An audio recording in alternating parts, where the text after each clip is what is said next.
protection against the kinds of influences that are loose in the society that tolerates.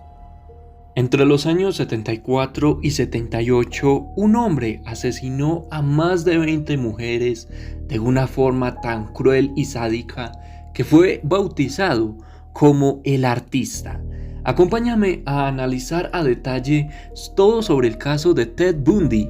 Yo soy Andrés y bienvenidos a un nuevo expediente criminal.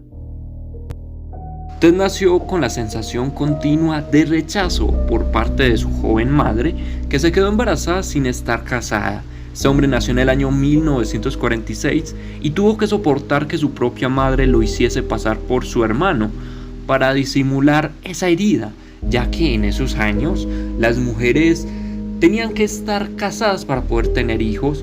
Y se vería muy mal en una mujer no estar casada y tener hijos. Por eso ella como que no quería a su hijo. Entonces terminó criándose en casa de su abuelo, que era un maltratador, que le pegaba a su abuela. Y por ende pues esos comportamientos los iba a replicar el joven Ted. Durante la adolescencia, que como ustedes sabrán en los asesinos seriales es como la época donde se desarrolla más esa mentalidad psicópata y narcisista. Pero este hombre era una persona muy retraída, muy tímida y fue creciendo con una tendencia al aislamiento y un terrible fervor por mutilar animales. Este hombre creció y se convirtió en una persona muy atractiva, como estarán viendo en las fotos. Estudió Derecho y participó en campañas políticas. Pero nada hacía sospechar a las personas que este hombre estaba harto de su incompatibilidad con el mundo y que en el año 1974 cometió su primer asesinato. Este fue en Washington y acabó con la vida de una mujer golpeándola con una barra de hierro. Un mes después mataría a una chica en una habitación del campus universitario donde estudiaba ella. Pero un dato es que este hombre no limpiaba la sangre, pero sí se llevaba los cuerpos de sus víctimas. Pero ustedes estarán preguntando cuál es el modus operandi de este hombre. Pues bueno, Bundy perseguía a las chicas, luego las atacaba preferiblemente en sus propias casas o las engañaba bajo el pretexto de que tenía el brazo herido y conseguía que entraran en su automóvil y pues como este era un hombre guapo pues le quedaba más fácil. Una vez allí las conducía a lugares remotos donde abusaba sexualmente de ellas, las mordía y las golpeaba hasta morir. Y es que mientras asesinaba a las chicas, este hombre salía con otras y estas solo tenían palabras amables con él. Siempre le decían que era el chico romántico. Además de que era guapo, pues tenía muy buenos piropos.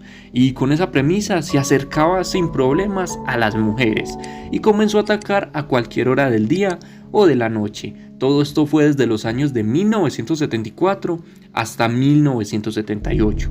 Este hombre aterrorizó a jóvenes muchachas en los campus universitarios de Washington, Oregon, Utah, Idaho, Colorado y Florida. Al 16 de agosto de 1974, cuando una mujer de Utah le identifica como el hombre que trató de secuestrarla anteriormente y por obvias razones este es condenado a cumplir una condena en una cárcel de Colorado. Pero sin embargo se escapó y se la pasa los 2 siguientes meses buscando más víctimas, entre ellas una niña de 12 años. Pero yéndonos ahora a Florida, a este hombre le vuelven a detener. Pero había conseguido seguidores que le apoyaban y además de que este hombre era abogado. Y ustedes se preguntarán, ¿cuáles seguidores? Personas que él ayudó anteriormente cuando era abogado, ayudó a que no los metieran en la cárcel. Todo eso pues él le van a ayudar como sus contactos. Pero lamentablemente para este hombre y por suerte para la humanidad, un odontólogo forense aportó la prueba que le delataría para siempre. Y es que sus dientes coincidían con los bocados que daba a sus víctimas. Como ustedes recordarán, al principio les dije, en su modus operandi estaba también morder a las mujeres después de haberlas violado.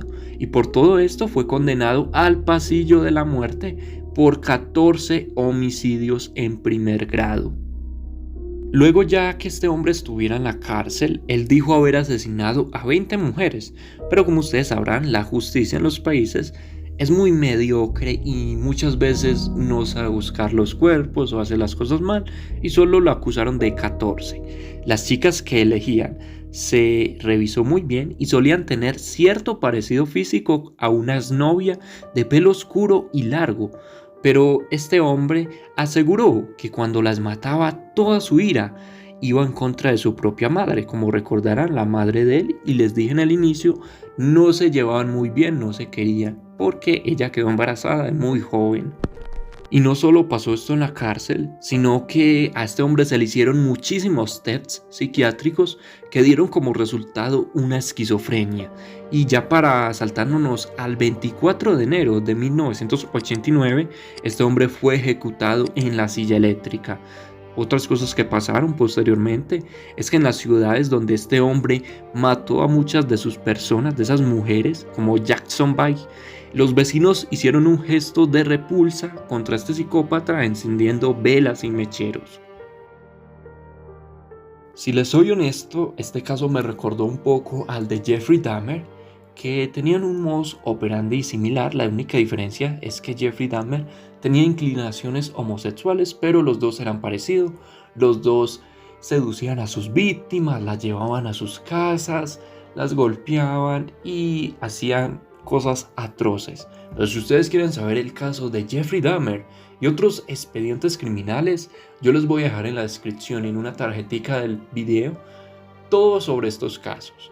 Pero yo dejaré todo esto hasta aquí. Espero les haya gustado y coméntenme qué harían ustedes si vieron un asesino serial matando a alguien enfrente de ustedes. Yo soy Andrés y esto fue un expediente criminal.